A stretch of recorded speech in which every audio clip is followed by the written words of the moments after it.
Chapter 12. The Little Devil. It had been several weeks since Sir Richard had left for the palace when Lady Tremaine received word that his mysterious court business was at an end and he would be returning home that evening. She had decided that she was really quite happy he had been away. It had given her a chance to get their house in order, buy all new furniture, hire servants, and smooth things over as much as she could with Cinderella. She hadn't completely shaken the hurt from their rocky first day together, but she hoped things would be better once Sir Richard was home. She was sad to see Nanny Pinch go back to London, but she had hired a wonderful governess for all the girls by the name of Nanny. Lady Tremaine had asked her if she'd like to go by her actual name, accompanied by the title Nanny. But it seemed Nanny was her actual name, so Nanny it was. She was a lovely older lady with white hair and sparkling eyes. She was a dream of a nanny, patient and kind, and worked wonders with all the girls. They spent their days in the schoolroom or picnicking in the garden. She encouraged them to put on plays in the library and took them to the village for tea so they could practice being proper young ladies. Lady Tremaine was quite frankly happy to have the girls out of her hair while she got the house in order and ready for her husband's return. Since Nanny and the other servants were hired, life felt more like it had back in London. She didn't constantly have the girls under her feet, and she was feeling less alone. Life was running perfectly again. As the hour approached for her husband's return, she became nervous. She went from room to room, checking to see if the house was flawless, following behind the maids to make sure everything was just so. She was sure there were flowers in every room, and their home was pristinely clean. As she did her rounds for the fourth or fifth time, fussing again in her bedroom, making sure everything was just right, Rebecca came into the room holding a small basket and wearing a wide grin. "What do you have there, Rebecca, and why do you look so pleased with yourself?" Lady Tremaine asked. "It's a gift for you," Rebecca said, handing her the basket, "to make up for leaving behind the book of fairy tales." She looked as though she felt truly sorry, and seemed to have been brooding about it since she had unpacked Lady Tremaine's things, to find she hadn't packed it after all. "Perhaps it wasn't left behind, Rebecca. Don't rebuke yourself too much. I am sad not to have it, but maybe it will turn up." Lady Tremaine looked in the basket, and noticed there was something wiggling under some red silk. "You didn't." Lady Tremaine squealed like a little girl. She lifted the red silk to reveal the sweetest little black and white kitten she had ever seen.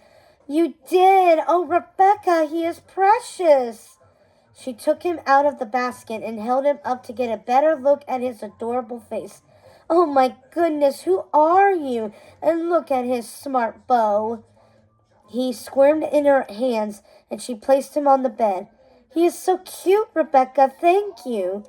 Just then the kitten sprang off the bed, attaching himself to Lady Tremaine's beautiful dress and making her laugh. "Oh, you little devil," she said, detaching the kitten from her dress. "I think I will name you Lucifer. That's the perfect name for a devilish creature like you, ruining my beautiful dress." "Here, my lady, let me take him for you." Rebecca gingerly took the kitten from Lady Tremaine and put him back in the basket. "I will keep him for you this evening. You don't need—" "What did you say his name was again?" she asked. "Lucifer," said Lady Tremaine. Rebecca still looked puzzled, so Lady Tremaine explained. "He's a devil, the ruler of the underworld." Recognition dawned on her face. "Oh, like Hades," she said, laughing. "Yes, this little guy is mischievous. I think the name fits." She smiled and gave him a pat on the head. "It doesn't look like he damaged your dress," she said, squinting at it closely and then looking up at Lady Tremaine's face. "You look beautiful, my lady. I'm sure Sir Richard will swoon." "Yeah?"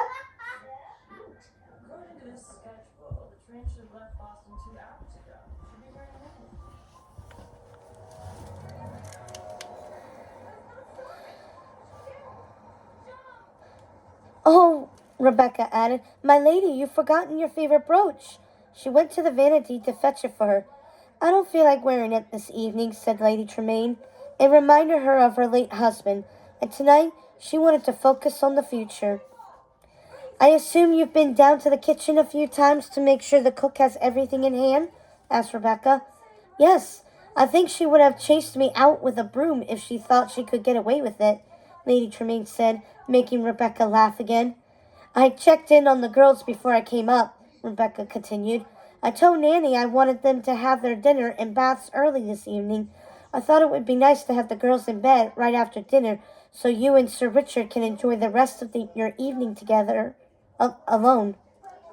Lady Tremaine wondered if that was a good idea. Cinderella will want to see her father, she said. Tell Nanny Sir Richard and I will come in to kiss the girls before they go to sleep. Don't you think? That's a lovely idea, Rebecca agreed, sighing. Oh, my lady, you have such a wonderful evening planned. Cook is making all of Sir Richard's favorites for dinner, and I'll make sure everything is ready for you in here while you two are having dinner. That way it's a surprise. Lady Tremaine was getting more nervous by the moment. She was hoping with all her heart the man returning to her from the castle was the man she had met in London, and not the one who dashed away right after their wedding. Thank you, Rebecca, dear. This is going to be an evening to remember. Lady Tremaine assembled the entire staff to greet her husband upon his return. She thought it would be a lovely surprise for him to see how well she had staffed their home while he had been away. They were all lined up in the vestibule in their smart black and white uniforms, positioned on either side of the entryway to leave a pathway for Sir Richard so he could walk through and greet each one. Lady Tremaine stood in the center of the assembly, right up front so she could greet her husband the moment he walked through the door. Anastasia, Drizella, and Cinderella stood at the foot of the grand staircase in their prettiest dresses. They looked as perfect as a portrait, all of them standing still and ladylike. They were all startled by the front door flying open without ceremony, Sir Richard's voice booming. Hello, my love, my most beautiful girl, he said, walking toward Lady Tremaine. She felt foolish for dreading this moment, worrying if he loved her, wondering if he would be happy to see her when he got home. Welcome home, my love, she said, ready to receive his embrace. But he didn't take her into his arms. Instead, he passed right by her, rushing over to Cinderella, who was waiting for him, tears in her eyes. My sweet girl, how are you? Did you miss your papa? Lady Tremaine had never seen a man so happy to see his daughter. He hugged her so tightly, she thought he might crush the poor girl. Lady Tremaine put her hand to her chest to feel for her favorite brooch, but it wasn't there. She needed it. She needed that extra layer, something to protect her heart. She stood there feeling exposed, hurt, and lost. But she found her composure and walked down the length of her servants, all of whom were giving her sad looks, to join her husband and daughters. I did miss you, Papa. I don't have to go to bed already, do I? Nanny says that Stepmother says we do, but I want to stay up and hear about your adventures, and I don't have to get rid of my mice, do I? She said, wrapping her arms around his neck. He laughed. Of course you don't have to go to bed early or get rid of your mice, my angel. And who was this Nanny? He looked up then, finally noticing the assembled staff. Excuse me a moment, my beautiful girl. I am neglected to say hello to your stepsisters and stepmother. Anastasia, Drizella, he said, looking at them.